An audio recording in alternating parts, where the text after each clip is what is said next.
If you want to show me your smiling faces, that would be wonderful.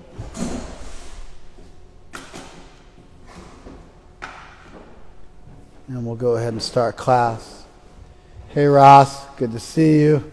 Gopal, Shri, Liv, Ella, Anandani, Mason, Leela.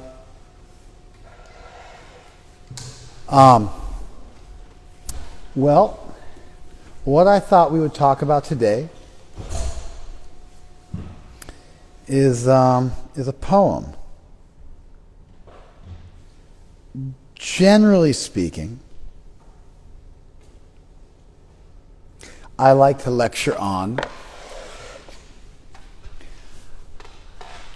our texts.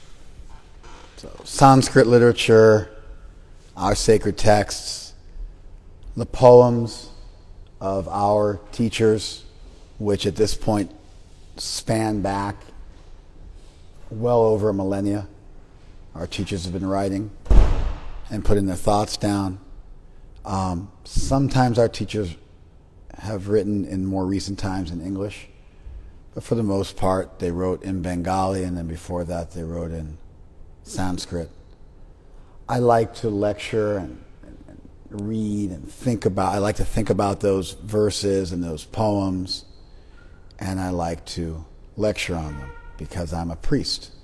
And so that's what we do. We lecture on our canon, on our sacred texts. But with COVID being what it is, somehow I'm just, with a smaller audience, I feel a little more freedom to speak about what, just what I'm thinking about on a given day. Somehow I feel like the intimate setting, and somehow the camera creates a little bit of distance, and I feel a little more free. Not 100% free. My mind doesn't quite work like that. I'm pretty tethered to our tradition voluntarily. It's a love affair which has lasted my entire adult life and then some. And I don't think there's no sense in which I feel that love is waning. So I'm really loyal to and faithful to our tradition and what they teach. And I find the insights of our theologians to be the most piercing, which is why I'm still part of the tradition. The Dalai Lama one time said, I like all religions, but I like Buddhism the best, which is why I'm a Buddhist. And so he gave that as a reason why he spoke on Buddhist topics, because that's what inspired him the most. So if it's good enough for the Dalai Lama, it's good enough for me. And so I've got a poem I thought we'd look at. And then I have a poem by Srila Prabhupada that was written in Bengali in 1959 that I thought we would talk about. And I have a verse in the Gita. So I think I'm going to start with this poem was written in 2000, it was published in 2007. It's from a lady named Mary Oliver, she died last year, at the ripe old age of 85 or something like that. And are you familiar with her work? She's quite famous. She's a very important modern American poet.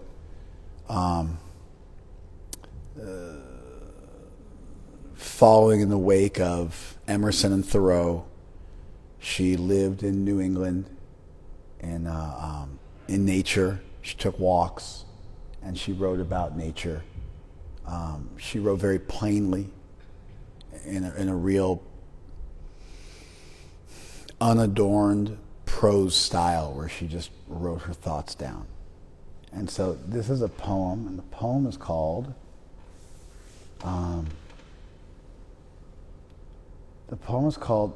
The Uses of Sorrow. Again, it's not a very sexy title. It's pretty straightforward, pretty boilerplate. The Uses of Sorrow.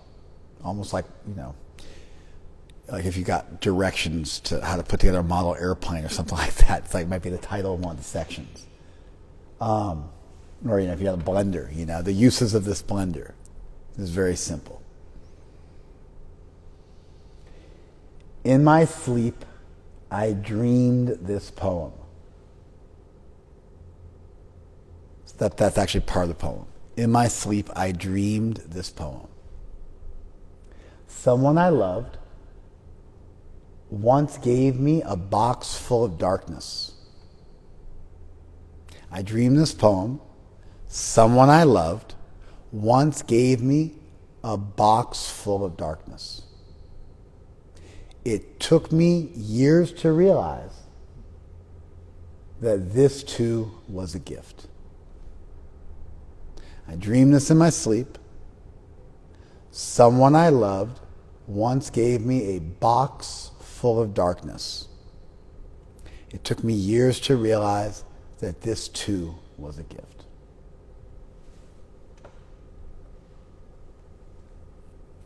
Yeah, that's it.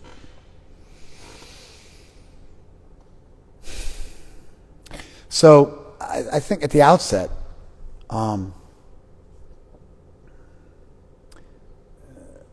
I read poetry like this, written by an American poet in the early aughts. It was published in 2007.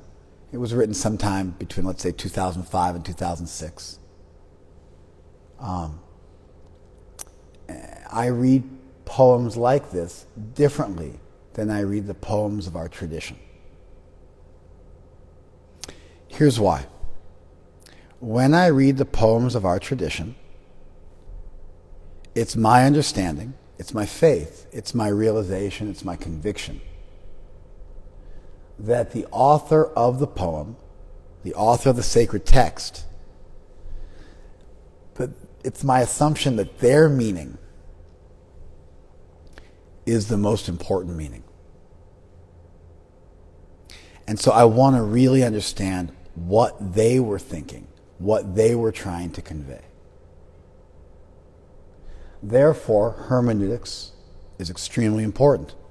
The rules for how to correctly unpack and understand a text, those rules become sacrosanct. There's the hermeneutic tradition. Hermeneutics is from Hermes, the Greek god, who was the messenger of the gods, who conveyed the meaning of the gods, and therefore hermeneutics is the science of how to understand meaning. It's the rules for how to understand the meaning of something, primarily of a piece of literature.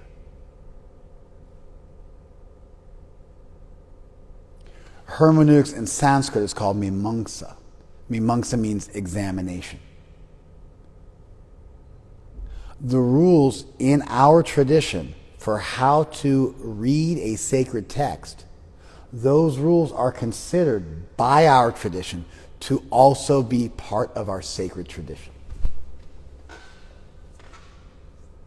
Normally, hermeneutics, oftentimes, at least if you take a modern hermeneutics class, it is a lens through which you then are given insight into what the author's intended meaning was. It's a Western pursuit that then gives you insight, oftentimes, into an ancient piece of literature, like a lens through which you might view something that brings it more into focus.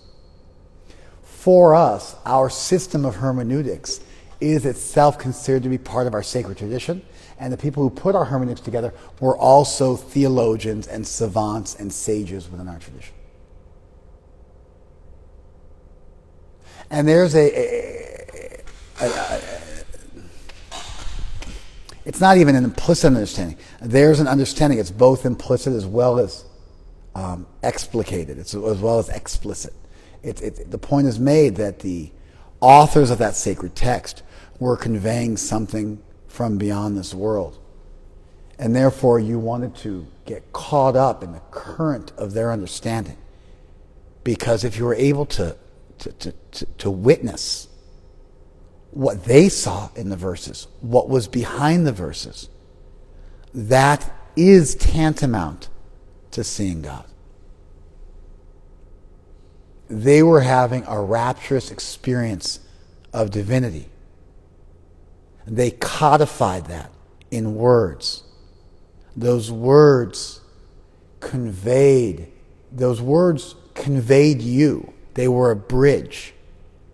And through a careful understanding of the words coupled with a deep life of spiritual practice, you could, through those words, travel through a portal and see the divine. Therefore, Vedic scriptures are called Shabda Brahman, literally sound spirit.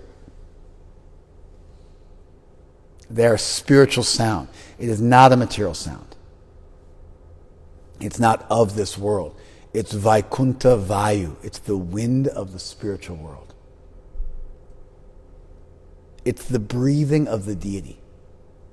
These are the types of languages which are used, the type of honorifics which are used to describe our sacred texts. It's the breathing of the Supreme Being. It's the wind of the spiritual world. It is sound spirit.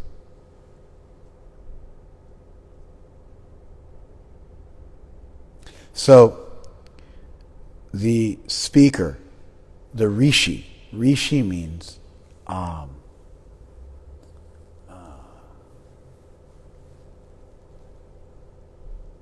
just trying to remember in the Thai language, the Buddhist monk who tattoos you with Hanuman and Sudarshan Chakra and stuff. There's a name for him. His name is actually a corruption of the word rishi. Rishi in Sanskrit means seer. Seer, rishi.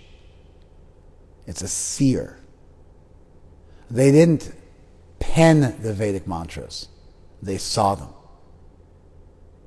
They had an experience of the Absolute, and they wrote it down. And that experience of the Absolute was revelatory. It was revealed from above, and it created a bridge by which posterity, humanity, could then travel back over that bridge and see something beyond what they could ever see by building a stairway to heaven. It was a bridge to transcendence. For this reason, the intended meaning of the text, the intended meaning of the author, or what the author saw, if you want to get really technical, the Vedic texts are aparusheya, they're not created by man. They are divine. Therefore, Sanskrit is a sacred language. The Muslims and the Jews have the same idea. That's why Hebrew and Arabic are considered to be sacred languages, and why you see the calligraphy all around the Kaaba in Mecca, and why the Torah is carried on the shoulders of the faithful when it's to be read from.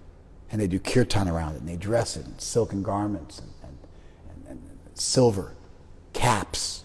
And the most auspicious act you can do as a Jew is to commission a Torah to be hand copied. And then it's installed as a deity in a synagogue,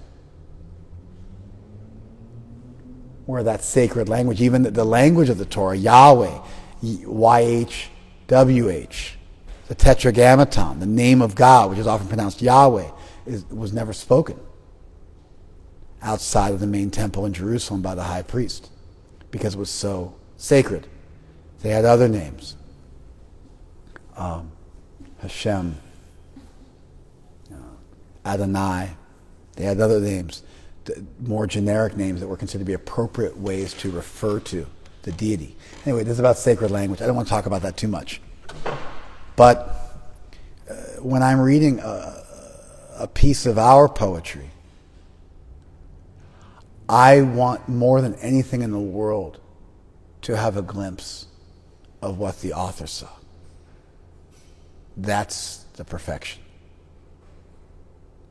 And so the way I can understand the author's vision, that's more valuable than gold and diamonds. Because it's equivalent to seeing Krishna.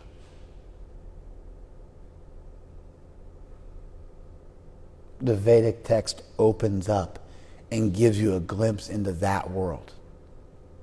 It's miraculous. Unlimited realizations of our savants going back into antiquity pour forth from the text.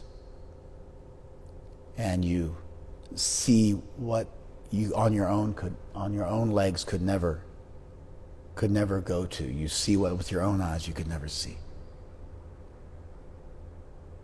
Mukam karoti vachalam, by the mercy of our tradition, our saints, our seers, people who are mute become well-spoken.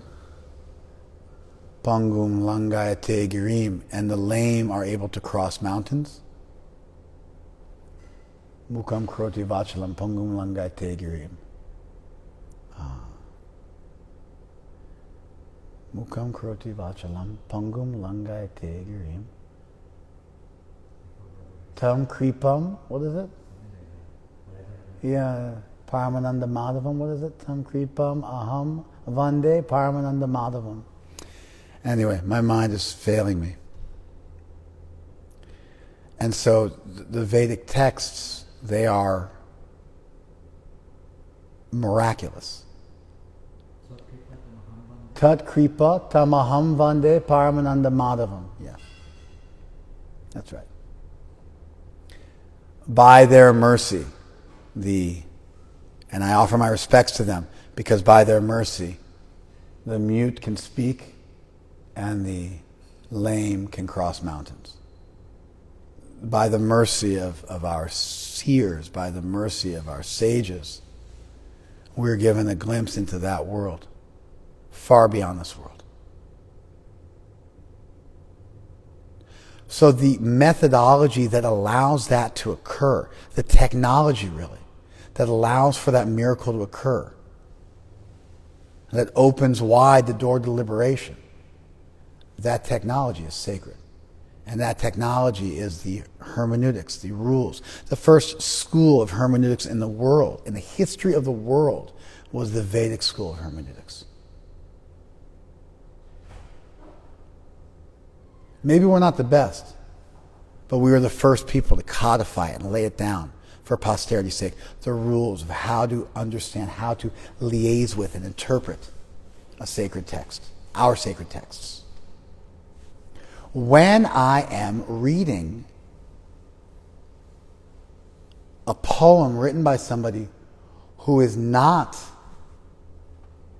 a member of our tradition, I'm still interested in what they were thinking of when they wrote it. But I also feel quite comfortable adding my own 2 cents. And in fact, when you look at modern day poetry is song lyrics and lines from movies. We still are poets, but instead of studying Walt Whitman and William Blake and Mary Oliver, nowadays we memorize lines from our favorite movies. You Had Me at Hello. And we memorize those lines, and they become our wisdom tradition. When I'm looking at modern day poetry in the form of song lyrics, and really when you think about a song, for the most part, the lyrics are what stays with you. And the music becomes an accoutrement to the lyrics, which are where the actual thoughts of the songwriter are immortalized and put down. So a lot of times, songwriters won't tell you what the song was about because they want you to be able to put your own spin on it and make it yours. I feel a lot more free to do that with some random person's poem than I do with our tradition, because with our tradition, it's very surgical. I want what they saw. And so I want to stay very, very close to their understanding because they saw something that I very much also wish to see. And I've been convinced that, in fact, their words are surgical and profound and capable of conveying me where I wish to go. And so I listen to them very carefully. And I try to make myself as small as possible and spend my time trying to step into their world of meaning. In contrast with Western poetry, I feel a lot more comfortable running with stuff. So Mary Oliver wrote this after her partner of 40 years passed away, who was 10 years her senior. So they got married, they got together, in the 60s, and they were together for 40 years. And then she passed away.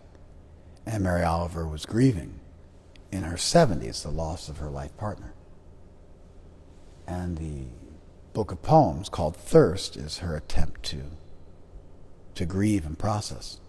And for all of her life, she wrote about nature. Her whole corpus of literature is about nature. But then she switches gears. And actually, it's her most famous work.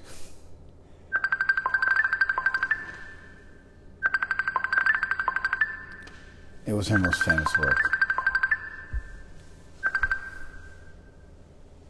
It was her most famous work. It's called Thirst. It was 43 poems that she wrote, where she was trying to find faith and derive meaning from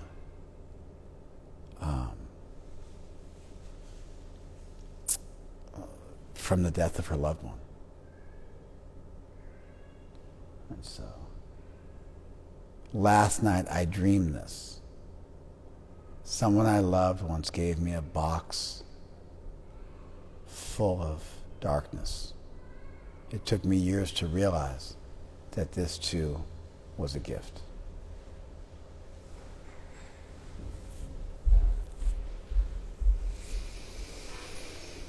So anyway, now you know what the author was grappling with. She was trying to find faith, trying to find meaning. And it wasn't really her thing. It wasn't like she was a theologian or necessarily even a theist. She mainly was really into nature and really into solitude. And, like many great poets, she wrote primarily for herself in very simple language, and then some people happened to appreciate what she did. But when her loved one died and there was a reversal, that forced her to go to a darker place. So the box full of darkness was the death of her loved one. It took her years to realize, at least a couple of years, because she published the poem, that this too was a gift. Perhaps her partner growing old and decrepit and then dying meant that process of grieving was more than just on her death. Maybe it was some years prior too. And so what she was realizing was that there was some gift to suffering. Which reminded me of Viktor Frankl. Viktor Frankl survived Auschwitz. You said her friend? Her friend? Viktor Frankl's her friend? No, her friend, her partner died. This reminded me of Viktor Frankl, my friend. Viktor Frankl, who survived Auschwitz, where his whole family was wiped out. And he wrote in Man's Search for Meaning, it's also kind of his opus, if there is meaning in life at all, then there must be a meaning in suffering. If there's meaning in life at all, then there must be a meaning in suffering. Suffering is an ineradicable part of life. It's an unremovable part of life. You can't redact it from life. It's permanently marked on life, suffering.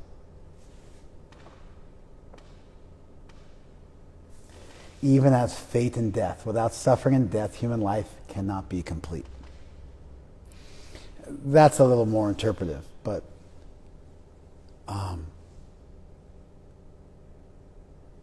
if there's meaning in life, there must be meaning in suffering, because suffering is unavoidably, automatically, for sure, guaranteed to be a part of any life. Sometimes you get stories of like the Buddha, like Gautam Siddhartha, where he was a prince and his parents did not want him to see people suffering. So they raised him where he never saw sick people or dying people, sick, dying, people being born, or people growing old.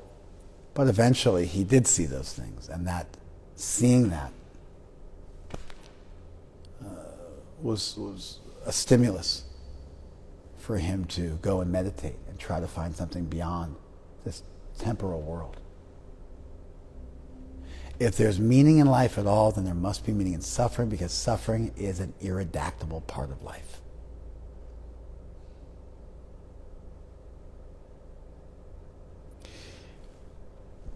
Pretty powerful stuff. Interesting, Viktor Frankl also said, once you find the meaning in the suffering, it's not suffering anymore.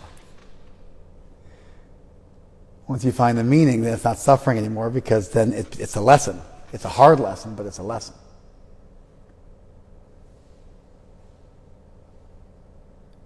You may not want to accept that, but it's true. Once you find the meaning, it's not really suffering anymore, because you understand what the purpose behind it is and what you need to learn, and then it becomes a hard lesson. But it's not the same as like just suffering for its own sake, which carries with it this idea of just confusion. You guys follow this? Here's Prabhupada.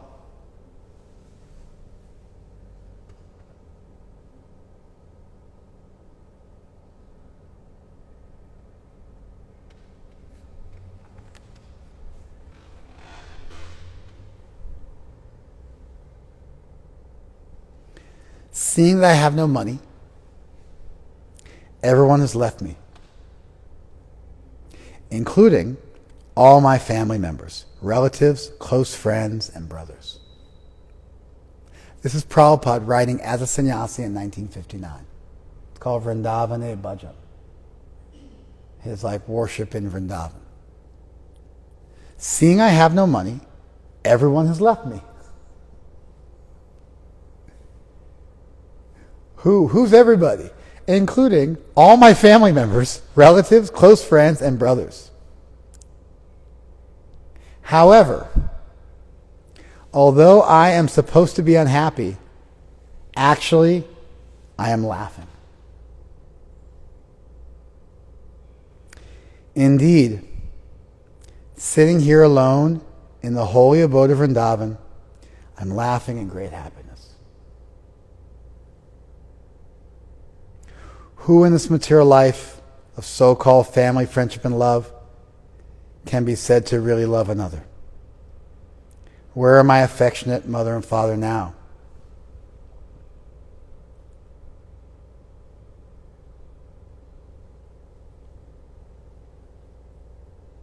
Where are my affectionate mother and father now?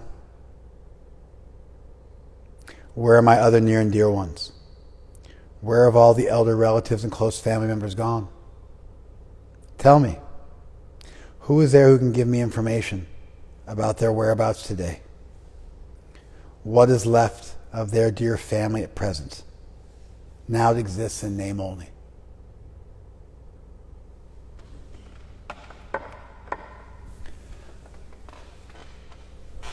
That's Prabhupada. Prabhupada was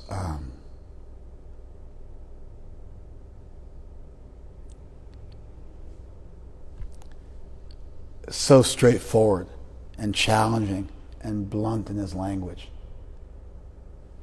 Prabhupada's poetry is like a sledgehammer.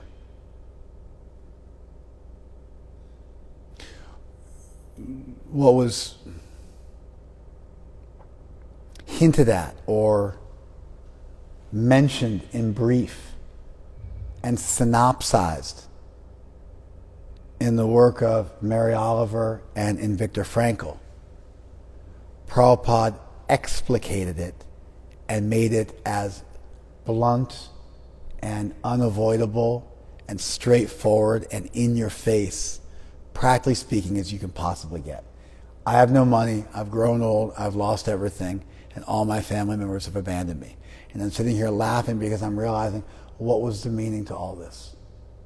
All of your loved ones, all of your elders, where are they now? They're all gone. They've all passed on. Where do they exist? What's the meaning of those material relationships?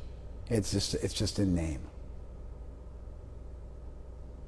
And so Prabhupada takes the idea that the other poets are grappling with, that they are dealing with, that they're addressing, and their attempts to address it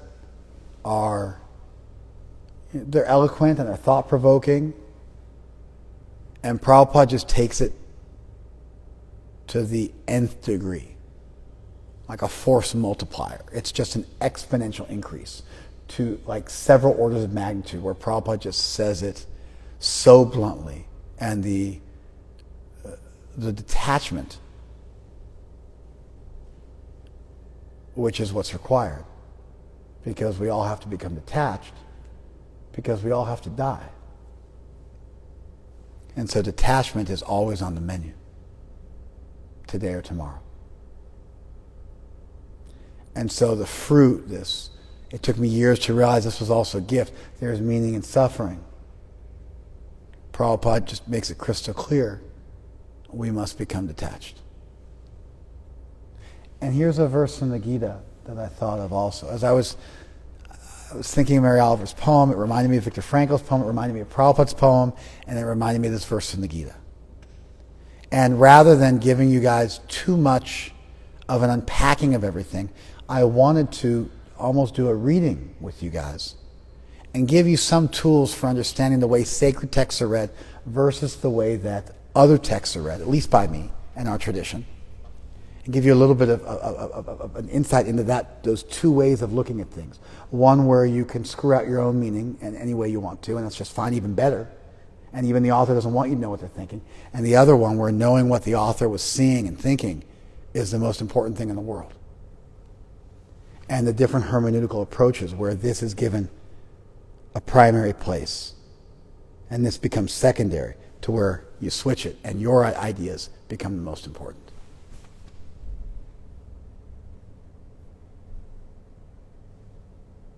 It's like gravity.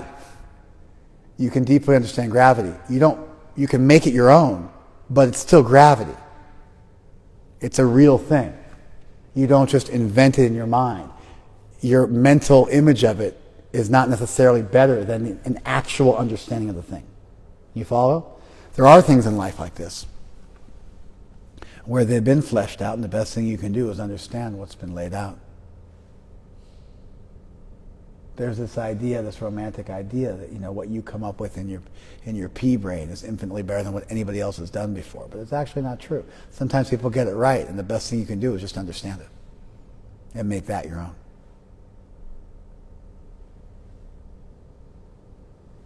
So here's the last verse in the Gita. Yadate moha kalilam buddhir vyatitarishyati. When buddhi, your intelligence, your faculty of cognition, that's where you get the word Buddha from. He is the enlightened one. Buddhi is enlightenment or intelligence or discernment. When your powers of discernment, vyatitarishyati, when those faculties will go beyond moha kalilam, beyond the forest of illusion. When your intelligence is passed beyond the forest of illusion, tada gantasi nirvedam, then you will become callous. Shrotavyasa shrutasyacha.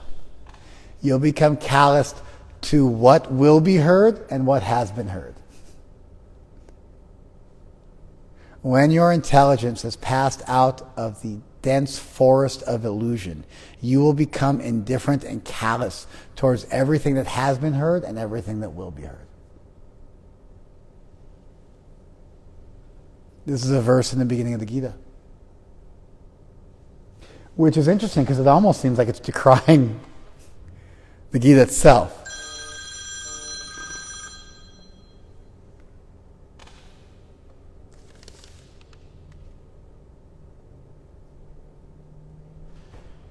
Shruti vipratipanate yadas stasyati nischala.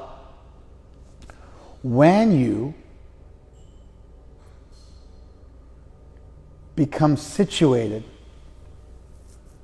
and you are no longer affected by the flowery words of the Vedas.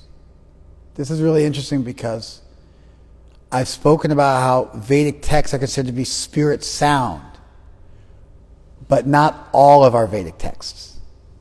Some of our Vedic texts are considered to be material mutterings designed to bewilder people.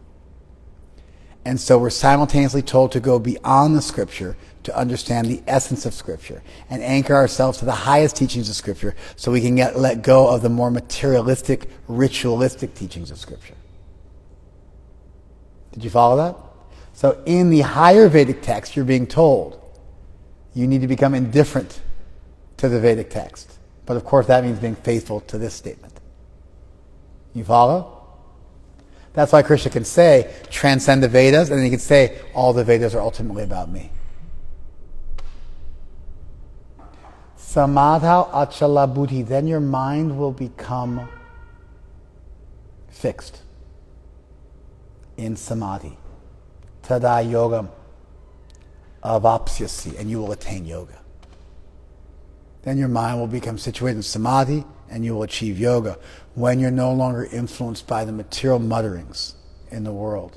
And you pass out of illusion, you'll become callous towards this world.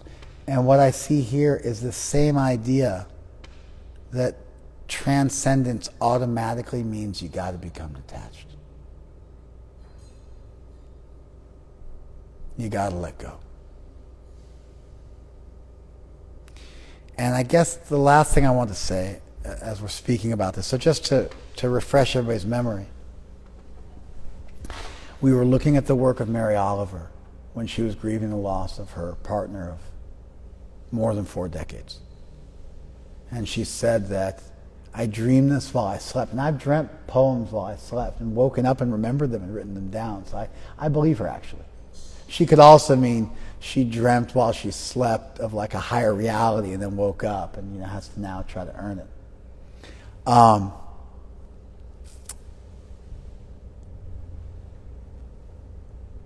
I dreamt this while I slept. Someone I loved once gave me a box full of darkness. It took me years to realize that this too was a gift. And she's talking about encountering death and loss and the growth that comes from that and how it helps you prepare in your own life for when that inevitably happens to you, and how it helps give you detachment, because otherwise you live in this world and everything's taken away and you're attached and you don't learn how to let go and you suffer unnecessarily. But as Viktor Frankl said, when you see the meaning behind something, it's no longer suffering. And that's true. It might still be painful, but it's not just suffering anymore. There's purpose to it, and it becomes an austerity, it becomes a sacrifice. And Viktor Frankl said there's meaning in anything in this world. There has to be meaning in suffering because it's an ineradicable facet of life. Suffering, old age, disease, and death, these things are absolutely required. And then we went to Prabhupada, who spoke unabashedly and shamelessly and powerfully about all that's left is a list of names. They exist in names only. And I think about it and I laugh. Because what comes of all of it? People make so much noise about it, and then everybody passes from this world. And they want to leave a legacy, they want to make an immortality project. But what's left? Just a placard, just your name on something, some statue somewhere. Which led us to the Gita, where the same lesson, and we were going back in time, thousands of years ago, the same lesson was penned. When your intelligence passes out of the dense thicket of illusion, you'll become callous towards all the goings and comings of this world. And when you do that, you can attach yourself to something higher. You can unite yourself with something higher. But to unite yourself with something higher, you have to let go of the lower thing. You have to let go of Maya to get Krishna. And really, this world is training wheels for that. You get a body, you get attached, and then gradually your body gets repossessed on you while you still occupy it in the form of old age. As it gradually begins to disintegrate, and you get to see, oh, this isn't mine. I don't get to keep this forever.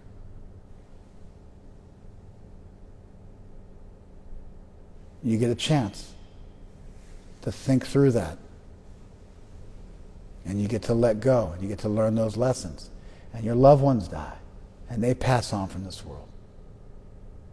And you have to look at the cruel, not cruel, but you have to look at the indefatigable hand of time that slowly and steadily takes everything away. And that makes you look at, well, what doesn't get taken away? Who am I really? What's beyond this world? What's actually the purpose of life? Is there a purpose of life? And you start to ask those questions. And those questions, even just to ask those questions. Krishna makes this point in the Gita. He says, even to be curious about spiritual life takes you beyond like a ritual priest, takes you beyond a mere rote understanding of the Vedas. It's such a blessing because that opens the door to a limitless possibility. And so I'm reflecting and I'm looking at these different people at different stages of their life.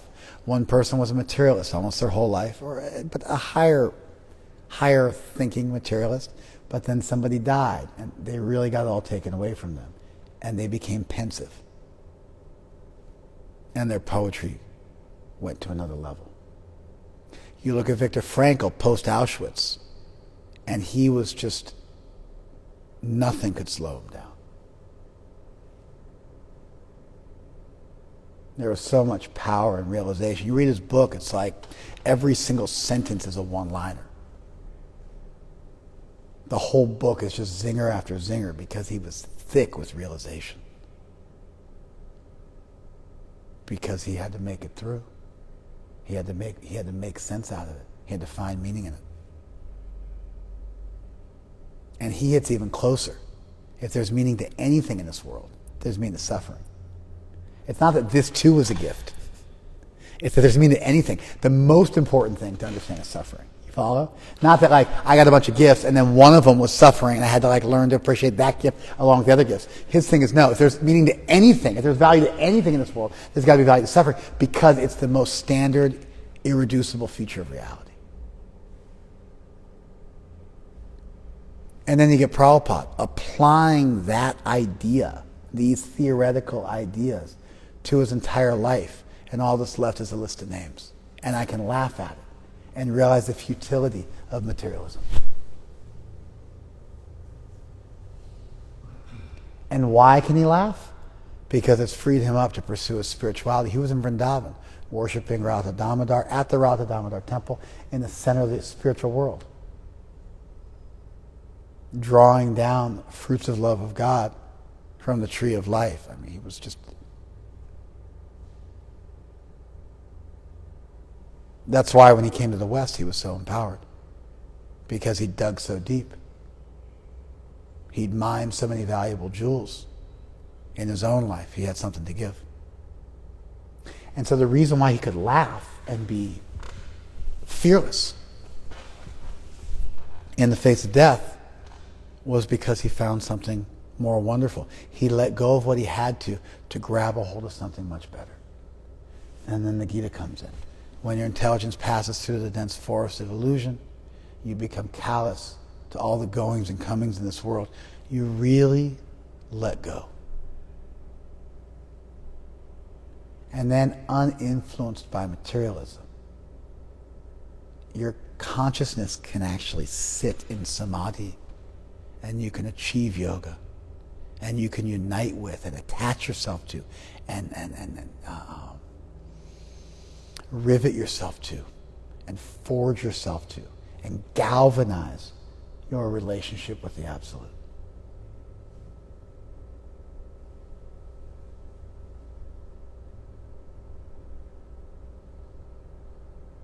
Okay. So that's just, I wanted to string it along for you guys. And,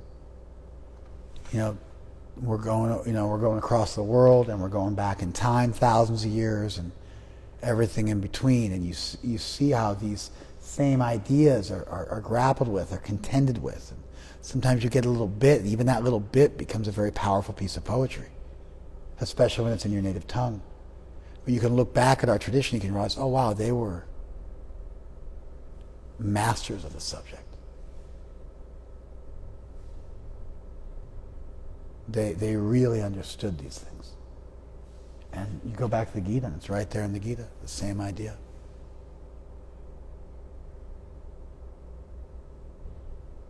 So I guess the last thing I'll say is this. You might not know much about suffering because you're young. So just hang out for a minute. You'll learn all about it. It's on the menu. It's like if you get onto a roller coaster and you haven't gone around the loop. Don't worry. It's just right over there. I can see it. You haven't experienced it yet, but trust me, you're going to. Just give it 5 seconds and you'll experience it. There's the sufferings we go through in this world that teach us detachment, teach us lessons, help us grow, become less deceitful, have more integrity.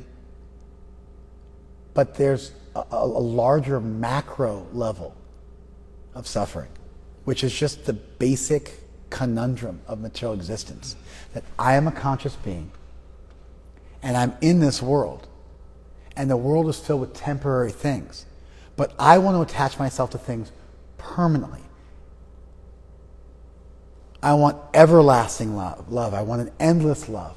I want permanent friends. I want a permanent situation. I want everything to grow without limit.